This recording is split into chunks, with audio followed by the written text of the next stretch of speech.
आप सभी को मेरा नमस्कार।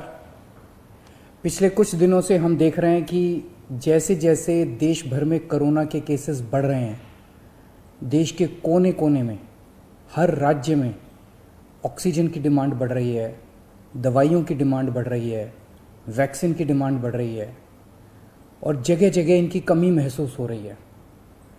पिछले कुछ दिनों से दिल्ली में भी ऑक्सीजन की काफ़ी ज़्यादा अफरा तफरी मची हुई है। कभी इस हॉस्पिटल में ऑक्सीजन की कमी हो गई, कभी उस हॉस्पिटल में ऑक्सीजन की कमी हो गई, इस हॉस्पिटल में 2 घंटे की ऑक्सीजन बच गई। मैंने खुद रात रात भर अस्पतालों में ऑक्सीजन का इंतज़ाम कराने में गुजारी है कि कहीं किसी अस्पताल में ऑक्सीजन की कमी से कहीं मौत नहीं हो जानी चाहिए।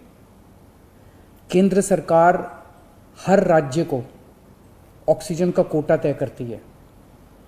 देश भर में जितनी भी ऑक्सीजन बनती है, केंद्र सरकार तय करती है कि इस राज्य को इतनी ऑक्सीजन मिलेगी, इस राज्य को इतनी ऑक्सीजन मिलेगी। अब दिल्ली को कितनी ऑक्सीजन चाहिए? दिल्ली सरकार ने अपना एक एस्टिमेशन लगाया जिसके हिसाब से दिल्ली को रोज़ाना 700 टन ऑक्सीजन की ज़रूरत है। केंद्र सरकार ने हमारा कोटा कल तक 378 टन तय किया हुआ था। ये कोटा कल शाम को बढ़ा के 480 टन कर दिया है केंद्र सरकार ने। इसके लिए हम केंद्र सरकार के बहुत बहुत आभारी हैं। हालांकि हमें अभी और भी काफ़ी ऑक्सीजन चाहिए, लेकिन केंद्र सरकार ने जितना भी बढ़ाया है उसके लिए हम उनका बहुत बहुत शुक्रिया अदा करते हैं।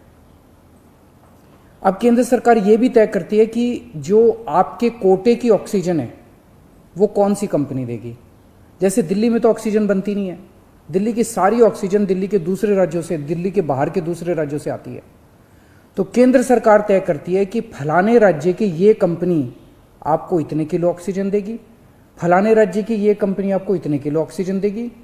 मान लो राजस्थान की ये कंपनी आपको इतने किलो देगी, हरियाणा की ये कंपनी आपको इतने किलो देगी। तो केंद्र सरकार कंपनियां तय करती है कि किस कंपनी से दिल्ली को अपने कोटे की ऑक्सीजन आएगी। अब दूसरी समस्या यहां पे आ रही है कि ये जो कंपनियां जिन राज्यों में हैं, उनमें से कुछ राज्यों की सरकारों ने उन कंपनियों से जो दिल्ली के कोटे की ऑक्सीजन आनी थी वो भेजनी रोक दी।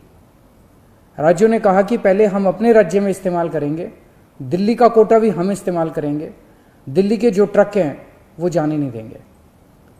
लेकिन मैं केंद्र सरकार का और दिल्ली हाई कोर्ट का शुक्रिया अदा करना चाहता हूँ। पिछले 2-3 दिन के अंदर उन्होंने हमारी बहुत मदद की है, जिसकी वजह से अब ऑक्सीजन दिल्ली पहुँचने लगी है। जो जो दिक्कतें आ रही थी, हम लगातार पिछले 2 दिन से एक मिनट टू मिनट, मैं खुद, मनीष जी, मैं, हमारे सारे ऑफिसर्स केंद्र सरकार के लगातार संपर्क में थे।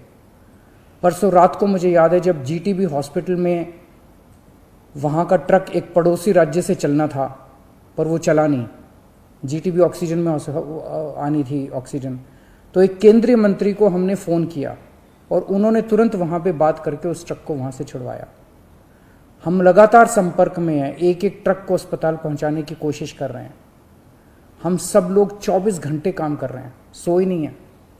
हाई कोर्ट और केंद्र सरकार से जो मदद हमें मिली है उसके लिए तहे दिल से हम उनका शुक्रिया अदा करना चाहते हैं।